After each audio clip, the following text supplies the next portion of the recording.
They believed Whisper was the threat. He was reading one that nobody else could see. Beatrix Halloran had been a respiratory therapist for 8 years. She had seen more than most parents ever would. She trusted that. She had built her whole approach to motherhood around what she knew, around what experience had taught her body to recognize in a beat. 18-month-old Cleo had been the center of that approach since the morning she was born. Whisper was a 9-year-old Greyhound who had shared the house since before Cleo existed. He had never shown anything but patience with her, the ear-grabbing, the shrieking, the lurching of a child learning to walk.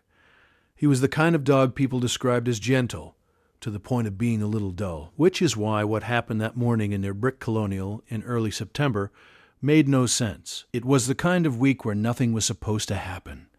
Cleo had been mildly sick 4 days earlier, the kind of thing that moves through everyday care without alarm. By that morning, she was eating soft food again, walking, the fever long broken.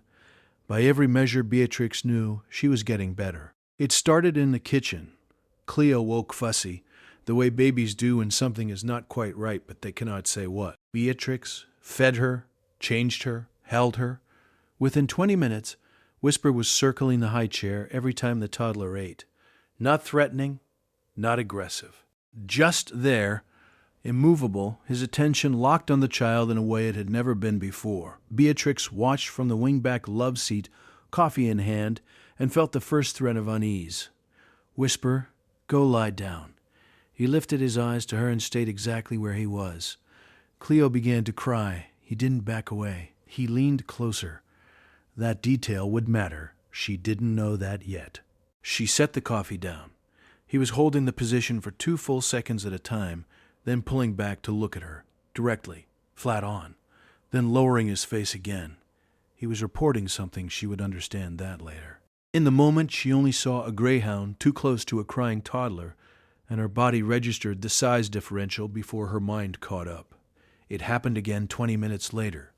Cleo had quieted, was sitting on the ceramic tile with the knitted cap, and Whisper crossed the kitchen in the same deliberate way and lowered his head again. Beatrix pulled him back by the collar. He turned immediately and sat beside her, calm, composed, watching the child. She filed it as odd. She noted it. She did not yet understand that he was not asking for attention. He was filing his own report. In 8 years of work, Beatrix had seen dogs upset children. Before she had seen the pattern: stress behavior, resource guarding, overstimulation around a crying infant.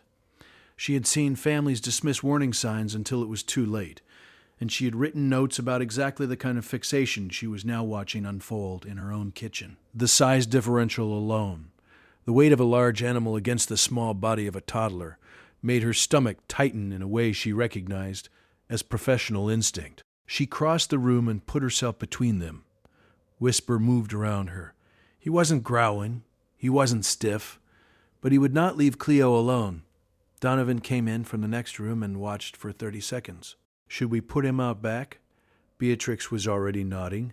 Just for a few hours, until she's calmer. Her mother-in-law, who had come to help that week, said it from the hallway without being asked.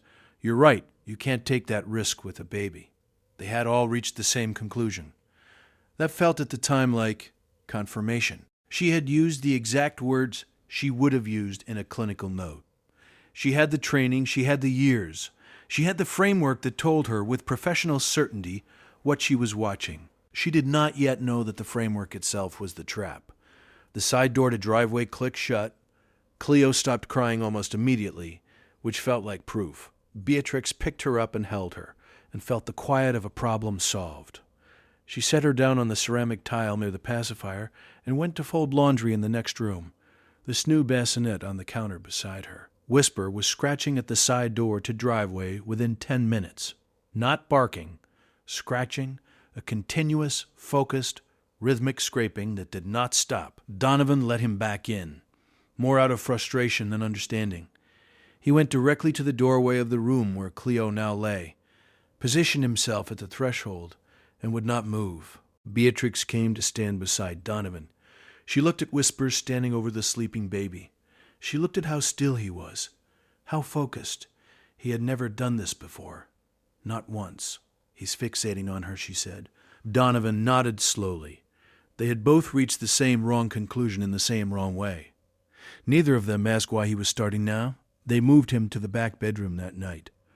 Door closed. He scratched at it for 4 hours without stopping. Donovan called his cousin about temporary boarding. Beatrix did not argue. She had seen too much, she thought, to argue.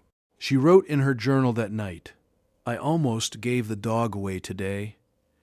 She underlined the word almost. She did not know yet how much that underlining would matter. Cleo woke at 2 a.m, not crying, small sounds, not distressed.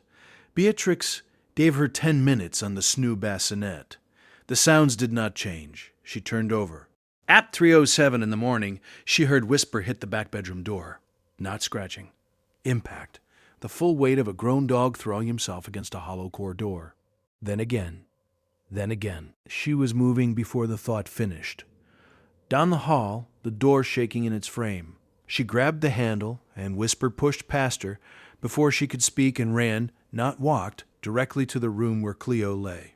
Beatrix followed. Whisper was at the crib, both paws on the rail, his nose pressed to the child's face. Cleo was quiet, the wrong kind of quiet. Beatrix reached in. The body in her hands was limp and warm. And she turned on the light. The color in Cleo's face was off. Not the gray she knew to fear, but a faint pallor around the lips. Hands slightly cool. Breathing even but shallow. She picked her up, and the limpness was too much. Just slightly too much, and she was already reaching for her phone before she finished forming the thought. Donovan came down the hall behind her in his socks. He took one look at the way she was holding the child and did not ask any questions. He picked up the keys from the wingback love seat and opened the side door to driveway. Whisper did not follow them out. He stood at the doorway watching the car start in the driveway, his outline visible in the porch light, his weight leaning toward the gate, as if even now he was still trying to come. At the emergency clinic 40 minutes later, the readings came back. Creek had risen 7 feet in 40 minutes. The diagnosis was flash flood approaching at night, the kind of slow, invisible slide that does not announce itself, that produces no dramatic symptom, that depletes a child without any external signal a parent would think to look for. The hydrologist who admitted them was someone who specialized in flash flood dynamics. She read the chart and looked up. This was being detected, she said, by something. Cleo was not symptomatic to you yet.